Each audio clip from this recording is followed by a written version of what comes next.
एक छोटी सी परमिशन हासिल करने के लिए जिले के प्रतिष्ठित और विशेषज्ञ चिकित्सक को भी स्वास्थ्य विभाग के दरवाजे पर करीब 3 माह से परेशान होकर चक्कर लगाने पड़ रहे हैं।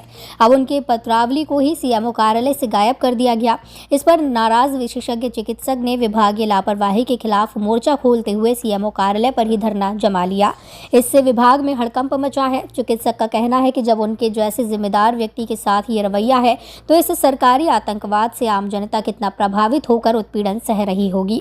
सूत्रों के अनुसार जनपद के भोपा रोड स्थित ईवान हॉस्पिटल के हृदय रोग विशेषज्ञ चिकित्सक डॉक्टर अनुभव सिंघल के धैर्य ने आज उस समय जवाब दे दिया जब वो अस्पताल में मरीजों को छोड़कर अपनी फाइल पर सीएमओ की परमिशन पाने की खबर लेने के लिए सीएमओ दफ्तर पहुंचे और संबंधित पटल से उनकी फाइल गायब मिली।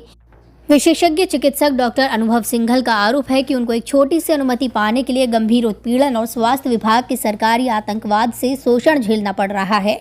शाम के समय सीएमओ दफ्तर पहुंचे डॉक्टर अनुभव सिंघल ने इस लापरवाही के खिलाफ मोर्चा खोलते हुए सीएमओ दफ्तर में ही धरना शुरू कर दिया।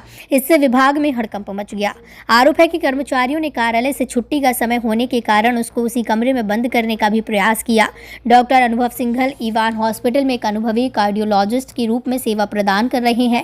एमडी मेडिसिन में गोल्ड मेडलिस्ट डॉक्टर अनुभव सिंघल ने एसजीपीआई लखनऊ से कार्डियोलॉजी में डीएम किया है। सोमवार से शनिवार को सवेरे 11 बजे से 5 बजे तक वो ईवान हॉस्पिटल भोपा रोड पर ओपीडी करते हैं। इसके साथ ही रविवार को 11 बजे से 5 बजे तक वो भोपा रोड पर ही स्थित एसडी मेडिकल कॉलेज एवं अस्पताल में ओपीडी कर रही हैं। डॉक्टर अनुभव सिंघल बीपी, तेज धड़कन, घबराहट, कोलेस्ट्रॉल, छाती में दर्द, एंजाइना, हार्ट अटैक, सांस फूलना और दिल का फैलना के साथ ही बच्चों के दिल में छेद और उनसे जुड़ी बीमारियों के विशेषज्ञ चिकित्सक हैं। डॉक्टर अनुभव सिंघल ने बताया कि पीजीपीएनडीटी एक्ट के तहत उनकी फाइल सीएमओ कार्यालय में करीब 3 माह से लंबित, उस पर एक परमिशन पाने के लिए लगातार परेशानी उठानी पड़ रही है। इस मामले में काफ़ी तनावग्रस्त भी हो गए, लेकिन उनकी फाइल निस्तारित नहीं की जा रही है। उन्होंने बताया कि उनके द्वारा भोपा रोड पर एसडी मेडिकल कॉलेज एवं अस्पताल में अपनी इको मशीन लगाई गई है, वो उसको सेल करना चाहते हैं। इसके लिए उनका रजिस्ट्रेशन जो कि सीएमओ कार्यालय पीसीपीएनडीटी एक्ट के तहत किया जाता है, उसको वो रद्द कराने के लिए नियमानुसार आवेदन कर चुके हैं। जब तक सीएमओ कार्यालय सेल परमिशन जारी नहीं की जाती, वो मशीन को सेल नहीं कर पाएंगे। इस छोटे से काम के लिए उनको 3 महीने से संबंधित पटल के प्रभारी, लिपिक और कर्मचारी परेशान करते हुए चक्कर कटवा रहे हैं।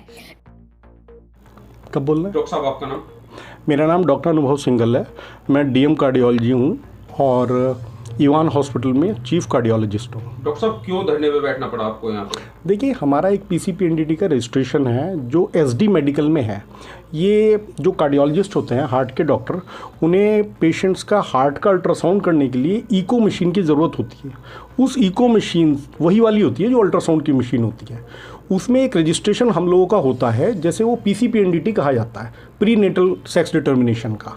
ये पीसीपीएनडीटी का रजिस्ट्रेशन मैं संडे को एसडी मेडिकल में बैठता था, तब मैंने वहाँ के लिए एक मशीन ब्रांड न्यू खरीदी थी। उसका कैंसिलेशन का मैटर है। मैं उस मशीन को वहाँ से रजिस्ट्रेशन अपना, क्योंकि अब मैं ईवान हॉस्पिटल में हूँ, तो मैं वहाँ से अपनी मशीन जो कि वो 3 साल से खाली पड़ी हुई है वहाँ पे, मैं उसे कैंसिल करके रजिस्ट्रेशन सेल ऑफ करना चाहता हूँ। इसके लिए मैंने यहाँ 3 महीने पहले लगभग एक एप्लीकेशन दी है, लेकिन यहाँ मैंने काफ़ी चक्कर काट चुका हूँ, उस पर कोई कार्रवाई नहीं है। आज जब मैं यहाँ पे आया तो पता चला मुझे कि जो उसके नोडल अधिकारी हैं डॉक्टर प्रशांत, वो तो सहारनपुर गए हुए हैं किसी मीटिंग में। जो सीएमओ साहब हैं वो भी नहीं है। जो यहाँ बाबू बैठते हैं, रवि जी, और दूसरे जो सामने बैठते हैं, उन लोगों का ये कहना है कि आपकी कल या परसों मीटिंग है और उनका कहना है आपकी जो फाइल है वो मिल ही नहीं रही है, ट्रेसेबल नहीं है।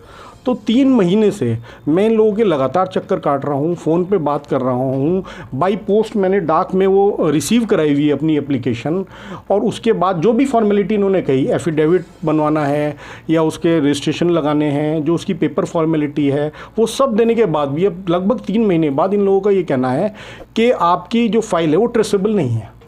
तो अब जब मैं इनसे कह रहा हूँ भाई फाइल ढूंढो, तो रोज़ का कल कल कल, तो मैंने कहा भाई पहले फ़ाइल ढूंढ लेते हैं, मैं उसके बाद ही यहाँ से जाऊँगा। तो इन लोगों का ये कहना है हम तो भाई 5 बजे अपनी ड्यूटी करके चले जाएंगे। तो मैंने कहा भाई आप चले जाओ, मैं यहाँ बैठता हूँ, कम से कम दुनिया को पता तो लगे हो क्या रहा है।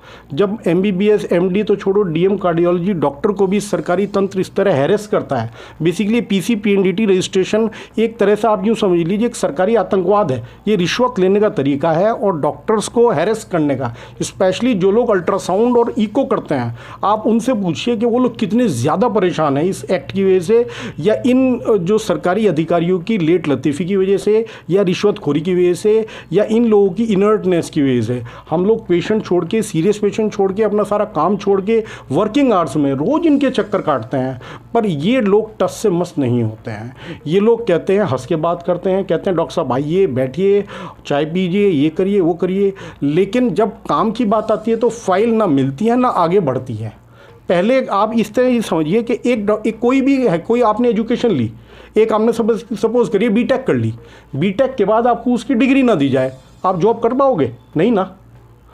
कोई भी कार्डियोलॉजिस्ट है, जब तक उसके पास इको का रजिस्ट्रेशन नहीं है या उसका इको की मशीन नहीं है उसके पास, वो पेशेंट का अल्ट्रासाउंड नहीं कर पाएगा। और ये लाइफ सेविंग चीज़ है, पेशेंट के बेनिफिट में है। मुजफ्फरनगर जैसी जगह जहाँ पे कार्डियोलॉजिस्ट की कमी है, ड्राई एरिया है, पेशेंट मेरठ दिल्ली भागते हैं, इस तरह के एसेंशियल सर्विसेज के लिए इस तरह से हैरेसमेंट करना तो बहुत ही, आप किसी भी डॉक्टर से जो अल्ट्रासाउंड वाले हैं या इको वाले, आप पता करिए कि ये सरकारी तंत्र से ज़्यादातर डॉक्टर इसमें रिश्वत दे देते हैं, परेशान होते रहते हैं। पर ये लोग, इन्होंने एक तरह से अति कर दी है।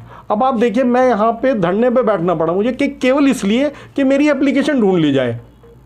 वो क्या है, बेसिकली एक डिले का, एक आपको हैरेस करने का, एक आपको मेंटली टॉर्चर करने का तरीका, जो हम सब लोग परेशान है इस तंत्र से। उसमें मैं कोई डॉक्टर नहीं हूँ, सभी लोग, वो जो सरकारी सिस्टम होता है ना, एक लाइसेंस लेने के लिए आपको हैरेस किया जाता है, वो ये है, ये सारा मैटर है। अब मैंने कहा भाई, जैसे जॉली LLB में वो उसमें नहीं बैठ जाता था, तो धरने पे जज साहब बैठ जाते थे कि भाई बैठो, सब बैठो। अब मैं भी बैठा हूँ यहाँ पे, ज़मीन पे बैठा हूँ कि भाई अब मेरी एप्लीकेशन ही ढूंढ दो, और मैं क्या करूँ? मेरे पास हर तरह के रिसोर्सेज हैं, मैं इन्फ्लुएंशियल हूँ, मेरे नेताओं से, मेरे गुंडों से, मेरे पत्रकारों से, मेरे इन्हीं अधिकारियों से, इनके सीनियर से, सबसे रिलेशन है, सबके पेशेंट्स को मैं ट्रीट करता हूँ। उसके बाद भी तो सरकारी जो जिस पे चार्ज है, वो उसकी ईगो तो बहुत बड़ी है। अब इनका कहना है कि हमें तो यहाँ काम करने 3 महीने से, पर हमें चार्ज ही नहीं मिला है, बिना चार्ज के काम कर रहे हैं लोग। इन्होंने कहा हमारी कोई गलती नहीं, हमें चार्ज ही नहीं मिला है। जून से इन्होंने ज्वाइन किया है, इनका कहना है हम चार्ज ही नहीं मिला है हमें यहाँ से। मेरा केवल इतना कहना है, मेरी जब फाइल मिल जाएगी मैं यहाँ से चला जाऊँगा, इतने में यहाँ पे बैठा हुआ हूँ। अगर फाइल नहीं मिलेगी तो मैं बैठे रहूँगा, हो सकता है फाइल ना मिले, हो सकता है मेरा काम ना हो, पर दुनिया को पता तो लगे हो क्या रहा है। अभी ये SKB हॉस्पिटल के अभिनव जी भी आए हुए थे, वो बेचारे वो कहने लगे यार, वीडियो को लाइक करें, शेयर करें और चैनल को सब्सक्राइब करें। खबरों के नोटिफिकेशन के लिए बेल आइकन दबाना न भूलें।